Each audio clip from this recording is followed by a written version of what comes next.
నా natural pregnancy journey part 5. ఇప్పుడు చెప్పబోయే స్టోరీ మా లైఫ్ని మార్చింది. ప్రెగ్నెన్సీ కోసం వెయిట్ చేస్తూ హోప్తో ఎవ్రీ మంత్ చూసిన test negative. So thought maybe weight loss help అవుతుందని టాప్ డైటీషియన్ దగ్గరికి వెళ్ళాం. Full strict diet 2 months follow అయ్యాం. But no big difference, not in weight, not in pregnancy. అప్పుడే బ్రేక్ డౌన్ మూమెంట్ వచ్చింది. We asked our cells, ఏం తప్పు చేస్తున్నాం మనం? Then we started researching deeply.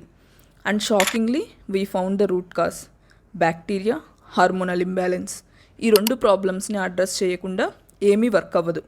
So we decided, let's not just try, let's heal completely. We focused on killing the bad bacteria and resetting our hormones. And guess what? That changed everything. ఎలా చేసాం, ఎలా మా బాడీని reset చేసాం, that's the real secret. And I will reveal it in the next part. Wait for it. It might change your journey too.